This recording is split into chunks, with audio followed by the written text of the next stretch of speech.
Is it a good idea to try to get back with my ex, whom I hurt 4 years ago? Sorry for it being so long, but the opinions I received varied as I provided more context, so I want as objective answers as possible. If you don't want to read all of it, I think the last 5 paragraphs are the most important ones. I started dating A when I was 11 and she was 12. We dated secretly for 6 months, but I had idealized her, so when I started getting to know her flaws and quirks, I backed out and broke up with her, taking advantage of our first argument without telling her the reason, and completely stopped talking to her. A year and 3 months later, at her best friend S's party, she told me that A was still in love with me even after a year and was waiting for us to get back together. This devastated me, and because I previously had been in love with someone for 4 years without them reciprocating, I never acted on those feelings. I knew how tough it had been for her. So, I got back together with her out of pity, thinking I owed it to her, and because it was true that during that year, I sometimes missed when we were a couple. This time, I had no expectations and accepted her as she was. I fell completely in love with her, flaws and all. It was the happiest time of my life. We didn't argue or fight, and although due to situations in our country, we could only communicate through messages or calls as we were still dating secretly, we were happy, and nothing else mattered as long as I could talk to her. Midway through our relationship, her mom died of cancer, which affected our relationship. I'm not a very empathetic person, so I can't figure out the best way to act toward people with problems, and she didn't want people to worry about her, feel sorry for her, or offer fake help.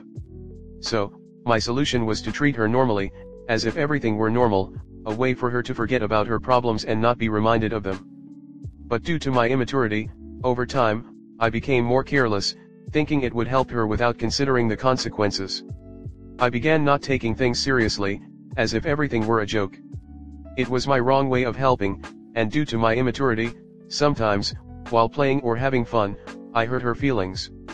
One of the things I did was hit walls or hurt myself when I was angry, although I never got angry because of her, but she didn't like it when I did that, so she told me the next time she wouldn't speak to me for a week.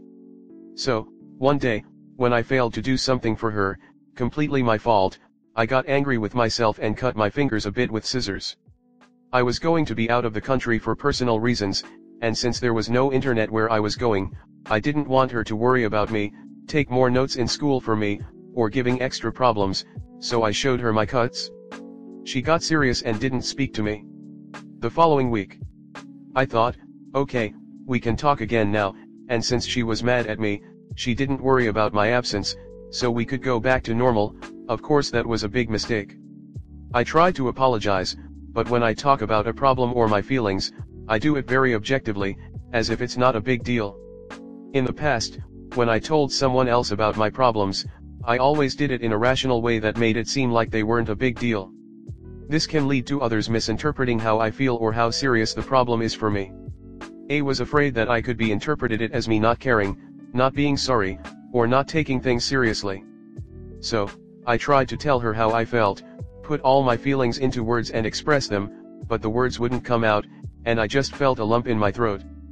I couldn't look her in the eyes and remain silent as my feelings overwhelmed me, but didn't come out. Since apologizing by message would have the same effect of not caring, I tried to apologize with my actions and act as I did before, but she interpreted this as if I didn't care about what I had done and was just letting it go, as if nothing had happened. Because of this, it became increasingly difficult to talk to her through messages, and I would think carefully about what to say until there was nothing more relevant to talk about, and I stopped chatting with her because every message I sent would be a bother and I would only receive a yeah as a response, justified. In school, I could only treat her like a friend due to our secret and to prevent others from bothering her. After 2 months, with the help of S, I was able to apologize, although it was very regrettable, and we started talking again. Then one day, she asked me what I wanted from the relationship in the future.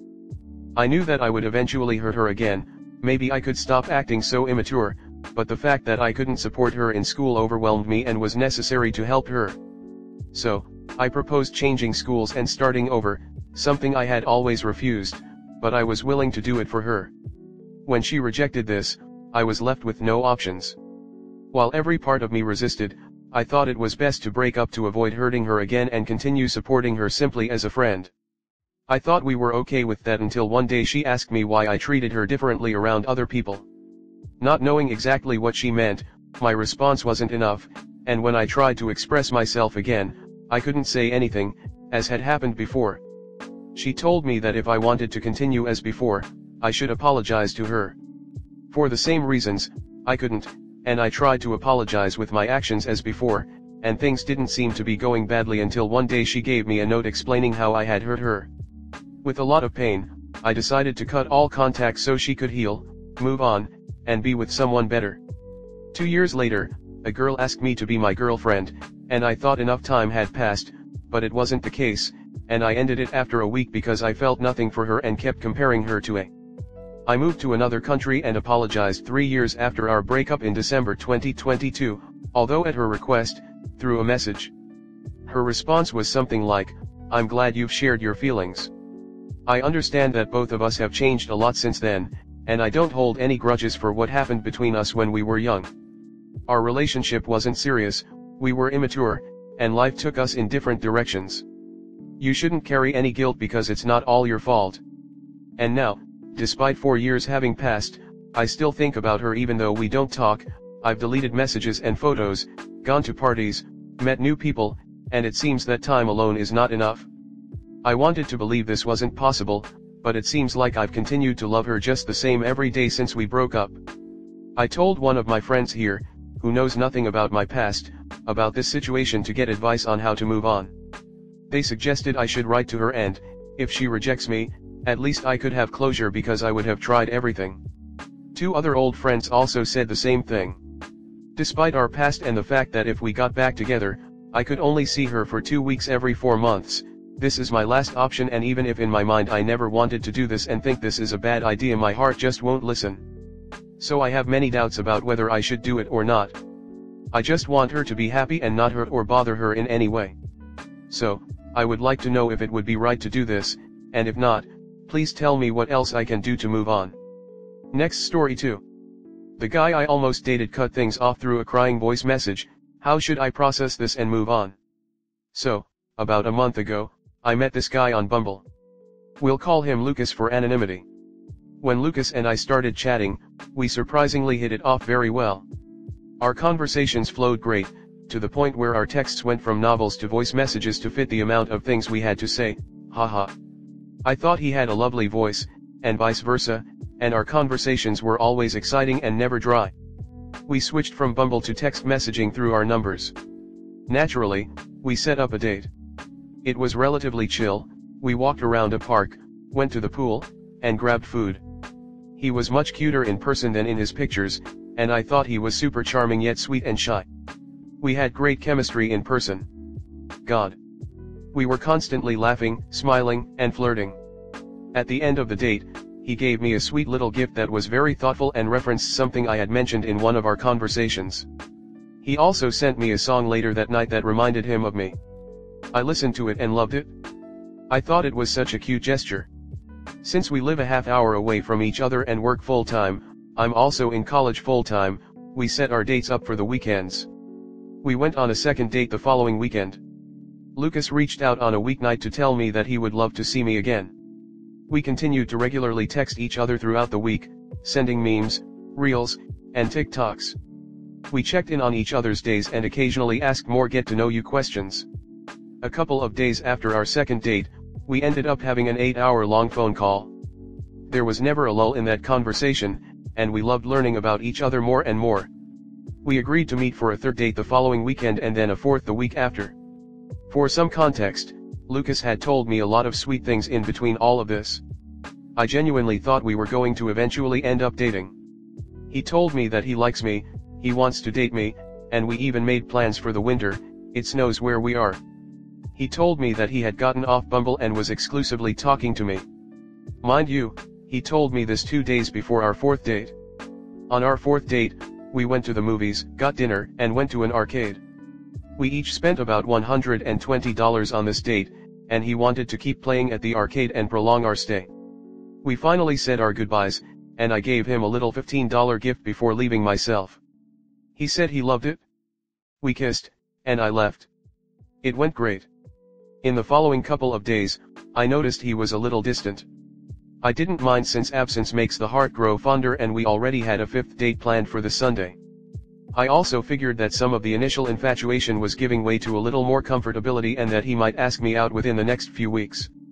Anyway, while I was at work, he sent me a 3-minute long voice message crying and saying he wanted to end things. I was so caught off guard and confused that I asked to call him. Thankfully my shift ended in 30 minutes.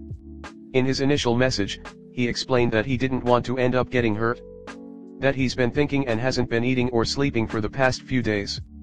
He said that we shouldn't date, that he's not ready to open up, and that there are some things that I don't know about him. He also said that he didn't want to lose me or throw out the gifts I gave him.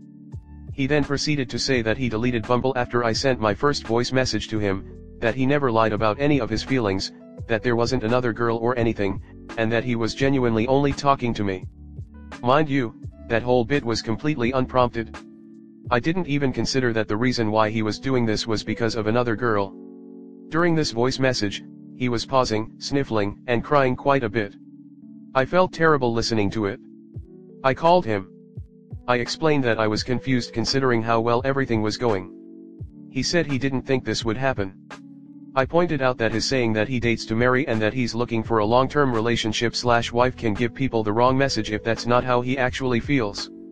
He said that he was not ready to open up, that I barely knew him, and that he was a bad person, his exact words. This phone call was a lot of me trying to understand him and him being cryptic, vague, and dodging questions. He said that it has nothing to do with me, anything that I said or did, and that it's all him. He's scared that something would happen in the future that would make us break up, so it'd be better to end things now than then. I explained that that's kind of the risk with relationships, nothing is absolutely guaranteed.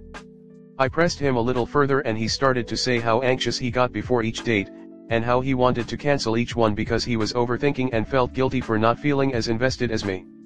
This confused me even more since I didn't get off of Bumble until way later, and he was the one who started making all of these hypothetical if we dated plans the first week we talked. He was initially way more emotionally invested from the start, until now I guess. He, like I mentioned earlier, told me that he got off Bumble before our amazing fourth date. It was he who said he wanted to date me first. He said he liked me first.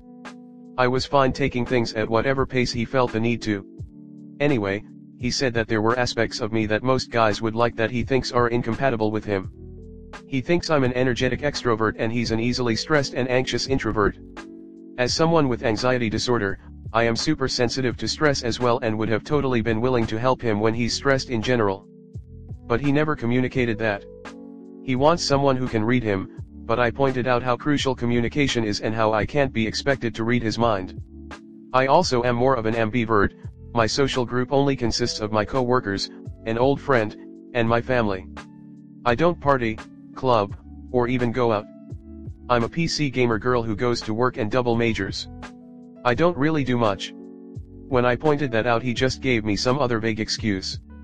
Ultimately, he said that he doesn't ever see us dating because it would hurt more to lose me in the future than now. He said that if I text him, he'll answer, and he still follows all of my social media. This whole situation makes absolutely zero sense to me. I appreciate him eventually opening up about his commitment issues. I can't be mad at him for his honesty. I just feel like he's hiding something and Loki led me on until I was as emotionally invested as he initially was. I'm having a hard time processing this and would love some advice.